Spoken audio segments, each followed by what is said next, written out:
that's an interesting thought. So MLS, multiple listing service, that's the one place that people who sell real estate go every day. Multiple times a day. They go to this place and they log in. So the most valuable internet real estate in the world to people who are involved in products that revolve around real estate is inside the MLS. If you could somehow advertise inside the MLS. Now, years ago, that was a pipe dream, but nowadays you actually can in some MLSs. And so we see companies like escrow companies and title companies and law firms where you log into the MLS and you actually see that advertising of the people who provide services. And it makes sense. And it also adds revenue to the MLS, which overall, theoretically, if you can bring revenue in from other sources, you can decrease the cost of the membership. It's not really membership, but belonging to the multiple listing service, right? So we do see that a little bit, right? More now than we ever saw before. And how do you throw in for commercial folks, CoStar and everything else? Oh boy. So CoStar is this giant company that has its own idea of what it wants to do, and part of what all the big companies want. They want to be first point of contact to people who are interested in buying and selling real estate. Because if you can be first point of contact, the technology is actually in place to give you the platform now to be able to go from first point of contact to finding a property, to getting a loan, to the loan being resold in the secondary market, to the loan being packaged, and then the loans being sold to other entities and servicing. And so from start to finish, that's a real important value chain. And so companies like CoStar, they realize this. As a matter of fact, they're doing great, huh? You see their latest financials? They're doing phenomenally well. So CoStar, they got this idea, and they have homes.com. They got a consumer engagement engine, and then all of these different platforms in place. You know who else does that? Zillow. So Zillow is kind of competitor in that place. And then another big competitor in that place is ICE, the Intercontinental Exchange, which most people never heard of ICE, but they're the company that owns the New York Stock Exchange. Really? Yeah. And so they just recently, they've been putting the pieces in place. They spent over $30 billion putting the pieces in place to create this start to finish. And they're in competition. People might not think so, with CoStar and with Zillow. And they recently closed a deal on Black Knight. And so Black Knight for like $13 billion. So ICE recently purchased Black Knight. Black Knight owns a number of things, one thing being Paragon.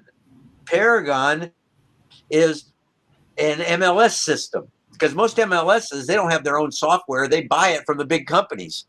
And then the MLSs charge a fee, and that gives the people who belong to the MLS access to the software that allows them to add, edit, change properties that are for sale, properties that have sold. And so Black Knight owns Paragon, which has, like, I'll just make this up, but probably close to true, 200 contracts with multiple listing services. And part of the power of a multiple listing service that's yet untapped is the fact that when a property goes on, what's the first place people know about it? The MLS knows about it. When a property gets sold, what's the first, before the county recorder even knows about it? Who knows about it first? The MLS knows about it. There are rules. You got to enter in that this sold pending, right? So all of that data about the sale of a property, and all of that data, that comprises something that some people might call a spot market. And a spot market is really important. That's what things are selling for right now. And a spot market is important because with a spot market, you can then create a futures market.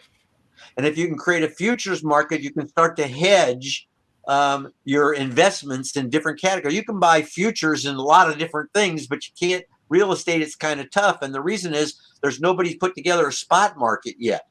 And so if a spot that can be created on the real estate side, a futures market can be created, and that would let capital investors hedge some of their investing. And then maybe you wouldn't need the GSEs to the degree that we need them now, because you could bring more private capital into the finance world. So you mentioned CoStar, and I just had to throw that out there. So this is a big deal.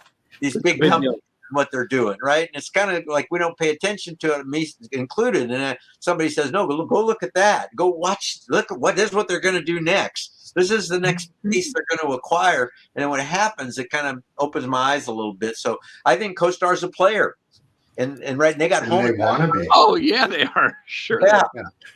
Well, they're a player commercially and have been forever. Andy Florence created an incredible engine and he collected data as fast as he could. Real-time data in real estate is 30 days because of county records, because of availability. The only place, to Saul's point, it's not 30 days. It's in the MLS. It's 3 days or 48 hours for some. You have to update. It's part of your terms for being a member and using it. See, I actually have this idea that the MLS data, MLS properly organized, the information is so valuable. It's kind of like I can go online and trade stocks for free. And the reason I can go online, right? You can go on and trade stocks for free. And the reason I can do that is because more valuable than the fee to trade is the knowledge that I'm trading. And the big hedge funds and the capital, they want to know how much trading's taking place when, and they'll even give up the fee because more important to them is to be able to get a 1 or 2 percentage point lift on a $50 billion loan portfolio. Right? That's the big money to them. And so I trade for free online, and I never think of why do I get to trade for free. I just think this is great. I don't have to pay a fee to trade Apple or Microsoft. I just trade it. It doesn't cost me anything. But there's a reason, because that data is valuable. Well, same thing in the housing market. That data is valuable. And at some point in time, people are going to figure this out, and people already have started to figure this out.